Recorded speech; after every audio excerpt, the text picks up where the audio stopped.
बिस्मिल्लाहिर्रहमानिर्रहीम। अस्सलाम वालेकुम। आज हम 9 बायोलॉजी चैप्टर नंबर फर्स्ट का लेक्चर नंबर 13 रिकॉर्ड करने जा रहे हैं। ये इस चैप्टर का आखिरी लेक्चर है। तो आज का जो हमारा टॉपिक है वो है सेलुलर ऑर्गेनाइजेशन। अच्छा, पहले तो हम समझते हैं सेलुलर ऑर्गेनाइजेशन का मतलब क्या है। The arrangement of different components that make up a cell are called cellular organization. यानी जो डिफरेंट कंपोनेंट्स है ये डिफरेंटली अरेंज हो जाते हैं और बना देता है सेल, इसी तरह सेलुलर ऑर्गेनाइजेशन। एवरी कंपोनेंट है स्पेसिफिक फंक्शन। हर कंपोनेंट का एक पार्टिकुलर एक स्पेसिफिक फंक्शन होता है। The component of the cell are called organelles. ये जो कंपोनेंट है जिनसे सेल बनता है, इन कंपोनेंट्स को ऑर्गेनेलिज कहा जाता है। और ये ऑर्गेनेलिज या कंपोनेंट्स जो है कौन कौन से हैं? गोल्गी बॉडीज़ हैं, एंडोप्लाज्मिक रेटिकुलम है, माइटोकॉन्ड्रिया है, राइबोसोम, लाइसोसोम है, क्लोरोप्लास्ट है, एट्सेट्रा। ये सारे डिफरेंट कंपोनेंट है या ऑर्गेनेलिज है जो कि एक प्रॉपर पैटर्न के साथ अरेंज होके सेल बना देता है। अब सेलुलर ऑर्गेनाइजेशन की 3 टाइप है। पहला जो है वो है यूनिसेलुलर ऑर्गेनाइजेशन, सेकंड जो है वो है कॉलोनियल ऑर्गेनाइजेशन और थर्ड जो है वो है मल्टीसेलुलर ऑर्गेनाइजेशन। तो आए वन बाय वन डिस्कस करते हैं। यूनिसेलुलर ऑर्गेनाइजेशन, इसकी डिफिनीशन की तरफ आते हैं। When a single cell performs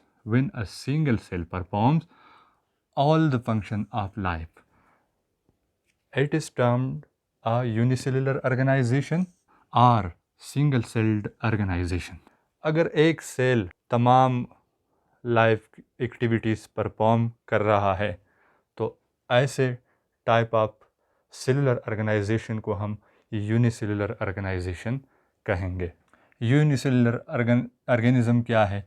composed of single cell. जो सिंगल सेल से बना हो वो यूनिसेलुलर ऑर्गेनिज्म कहलाता है।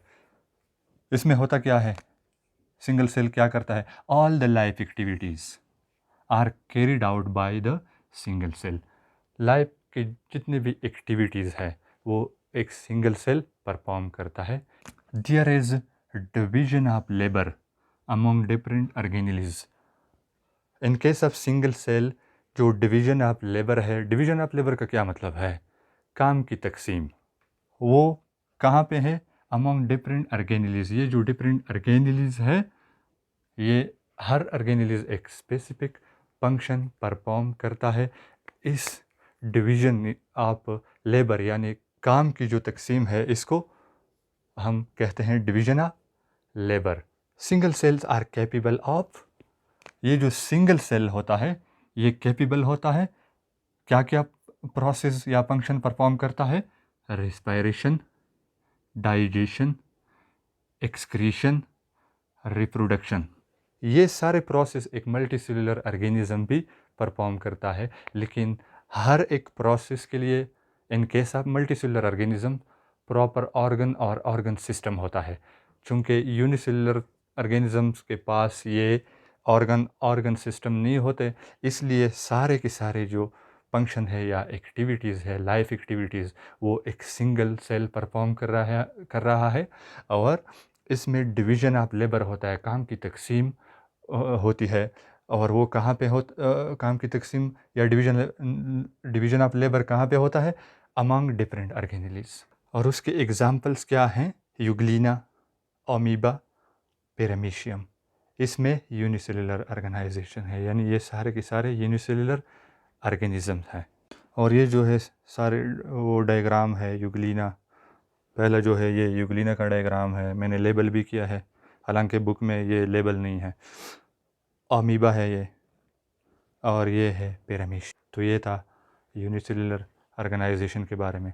अब हम मूव करते हैं कॉलोनियल ऑर्गेनाइजेशन को डिस्कस करते हैं। कॉलोनियल ऑर्गेनाइजेशन ये सेकंड टाइप है सेलुलर ऑर्गेनाइजेशन का। कॉलोनियल ऑर्गेनाइजेशन की क्या डेफिनेशन है? Many unicellular organisms live in the form of group or colony are called colonial organization. इसमें कई यूनिसेलुलर ऑर्गेनिजम्स होते हैं जो कि ग्रुप के फॉर्म में अरेंज हो जाते हैं, रहते हैं, और उस ग्रुप को कॉलोनी कहा जाता है, और ऐसे ऑर्गेनाइजेशन को कॉलोनियल ऑर्गेनाइजेशन कहते हैं। कॉलोनियल ऑर्गेनिजम्स कौन से हैं? ऑर्गेनिज्म विच मेक कॉलोनी, वो ऑर्गेनिजम्स जो कॉलोनी बना देते हैं उसको कॉलोनियल ऑर्गेनाइजेशन कहते हैं। Each colony is also called coenobium. हर एक कॉलोनी जो होती है उसको सिनोबियम भी कहा जाता है, और इसका प्लूरल जो है वो है coenobia. Each cell in a colony live its own life. Colony के अंदर हर एक सेल अपना ही लाइफ गुजार देता है। इसका क्या मतलब है कि the cells does not depend on other cell for its vital requirement. जो अहम उसके ज़रूरियात होते हैं उसके लिए हर एक सेल जो है वो दूसरे पर डिपेंड नहीं करता, इन्हिसार नहीं करता। इसका मतलब ये है कि हर एक सेल जो है वो सेल्फ सफिशेंट है। क्या मतलब है? No division of labour among the cells. Cell के दरमियान कोई डिवीज़न ऑफ लेबर नहीं है। हर सेल जो है वो लाइफ एक्टिविटीज़ जो है वो परफॉर्म करता है। लाइफ एक्टिविटीज़ से मतलब है रिस्पायरेशन, डाइजेशन, क्योंकि ये यूनिसेलुलर ऑर्गेनिजम्स जो है वो कंबाइन हो जाते हैं और एक कॉलोनी बना देते हैं, तो उसमें डिवीज़न ऑफ लेबर नहीं होता। और इसका एग्ज़ाम्पल है वॉल्वॉक्स। कॉलोनियल ऑर्गेनिज्म का एग्ज़ाम्पल कौन सा है? वॉल्वॉक्स। ये एक ग्रीन एल्गा है जो कि वाटर में पाया जाता है, और ये तकरीबन 100 वॉल्वॉक्स सेल्स कंबाइन हो जाते हैं, वॉल्वॉक्स कॉलोनी बना देता है। ये एक सेल मैंने बना दिया है और उसको मैंने लेबल भी किया है, और ये जो है वॉल्वॉक्स कॉलोनी है। इसमें तकरीबन 100 वॉल्वॉक्स सेल्स होते हैं, और उसका फ्लैजिला जो है ये बाहर की तरफ होता है, और सेंटर में जो है वो फ्लूइड होता है। तो ये एक कॉलोनी जो है मैंने यहाँ पे बनाई है वॉल्वॉक्स की। तो ये था कॉलोनियल ऑर्गेनाइजेशन। तो अब आ जाते हैं थर्ड जो सेलुलर ऑर्गेनाइजेशन का टाइप है वो है मल्टी सेलुलर ऑर्गेनाइजेशन। क्या मतलब है इसका? When there are several levels of organisation. जब लेवल ऑफ ऑर्गेनाइजेशन के सेवरल लेवल हो तो वो कहलाता है मल्टी सेलुलर ऑर्गेनाइजेशन। क्या कहलाता है? मल्टी सेलुलर ऑर्गेनाइजेशन या मैनी सेल्ड ऑर्गेनाइजेशन। क्या इसका क्या एग्जांपल है? मल्टी सेलुलर ऑर्गेनिज्म क्या है? Composed of many cell. दो cells which are composed of many cell, जो बहुत ज़्यादा सेलों से बना हो वो ऑर्गेनिज्म मल्टी सेलुलर ऑर्गेनिज्म कहलाता है। अच्छा, in case of multicellular organism cells are organised to form tissues, and tissues are organized to form organs, and organs are organized to form organ system, and organ systems are organized to form a whole organism. इसकी क्या example है? Mustard है, plant है, और frog है। ये example है multicellular organism की। अच्छा, मस्टर्ड प्लांट का जो बोटेनिकल नाम है वो है ब्रासिका कैम्पेस्ट्रिस। मस्टर्ड जो सरसों का पौधा होता है, क्या? सरसों का पौधा, जिससे सरसों का तेल हासिल किया जाता है। अच्छा, इसकी प्लांट बॉडी के दो पार्ट्स हैं। पहला जो है वो वेजिटेटिव पार्ट है। Vegetative parts, those parts which do not take part in sexual reproduction. वो पार्ट जो सेक्सुअल रिप्रोडक्शन में हिस्सा नहीं लेते वो वेजिटेटिव पार्ट्स कहलाते हैं। उस वेजिटेटिव पार्ट्स के एग्जांपल क्या है? रूट है, स्टेम है, ब्रांचेस है और लीव्स हैं। ये सेक्सुअल रिप्रोडक्शन में हिस्सा नहीं लेते। अच्छा, एक रिप्रोडक्शन किसे कहते हैं? प्रोडक्शन ऑफ ऑफस्प्रिंग, बच्चे पैदा करने का जो प्रोसेस होता है वो रिप्रोडक्शन कहलाता है। और सेक्सुअल रिप्रोडक्शन क्या है? सेक्सुअल रिप्रोडक्शन में फ्यूजन ऑफ गिमिट्स होता है, यानी गिमिट्स फ्यूज़ होते हैं उसमें, मेल गिमिट और female. Male gamete sperm, female gamete egg, इसकी फ्यूजन होती है, मिलाप होती है सेक्सुअल रिप्रोडक्शन में। तो ये जो वेजिटेटिव पार्ट्स है ये वो पार्ट है जो सेक्सुअल रिप्रोडक्शन में हिस्सा नहीं लेते। सेकंड जो पार्ट है वो रिप्रोडक्टिव पार्ट्स है। Those part which take part in sexual reproduction, वो वाला पार्ट जो सेक्सुअल रिप्रोडक्शन में हिस्सा लेता है या लेते हैं, वो रिप्रोडक्टिव पार्ट्स कहलाते हैं। और उसका एग्जांपल है फ्लावर्स। मल्टी सेलुलर ऑर्गेनाइजेशन का या मल्टी सेलुलर ऑर्गेनिज्म का सेकंड एग्जांपल जो है वो है फ्रॉग। फ्रॉग का जोलॉजिकल नेम है Rana टिग्रिना। Rana टिग्रिना is the zoological name of frog. Frog consist of well developed organ system. इसमें वेल डेवलप्ड ऑर्गन सिस्टम्स होते हैं फ्रॉग के अंदर। Organ system work together in close coordination. ये सारे जो ऑर्गन सिस्टम है ये क्लोज कोऑर्डिनेशन में काम करता है। कोऑर्डिनेशन का मतलब है मिलजुल कर काम करना।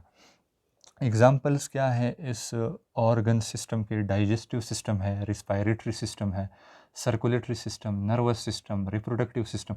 ये सारे सिस्टम कंबाइन होके पूरा ऑर्गेनिज्म बना देता है। In case of multicellular organism division of labour take place among different cells. क्योंकि multicellular organism multiple cell से बना है तो वहाँ पे डिवीजन ऑफ लेबर होता है। Different cell different function perform करता है। फिर डिफरेंट ऑर्गन टिश्यूज़ है डिफरेंट फंक्शन परफॉर्म करता है। फिर डिफरेंट ऑर्गन्स है डिफरेंट फंक्शन परफॉर्म करता है वो। फिर डिफरेंट ऑर्गन सिस्टम है और जब डिफरेंट ऑर्गन सिस्टम कंबाइन हो जाते हैं तो वो एक पूरा ऑर्गेनिज्म कंप्लीट ऑर्गेनिज्म बना देता है। अच्छा एक बात नोट कर लें यहाँ पे, colonial organism versus multicellular organism. अगर हम कॉलोनियल ऑर्गेनिज्म जिस तरह हमने वॉल्वॉक्स की बात की थी, अगर हम उसकी कॉलोनी में से एक सेल को सेपरेट कर दें तो वो सेल सरवाइव कर पाएगा। लेकिन अगर हम मल्टी सेलुलर ऑर्गेनिजम्स की बॉडी से एक सेल को सेपरेट करें तो वो सरवाइव नहीं कर पाएगा। जिस तरह के लिवर सेल्स हैं, अगर लिवर से आप सेल को सेपरेट कर दें तो वो सेल सरवाइव नहीं कर पाए। तो ये था हमारा topic. Thanks for watching the video. शुक्रिया।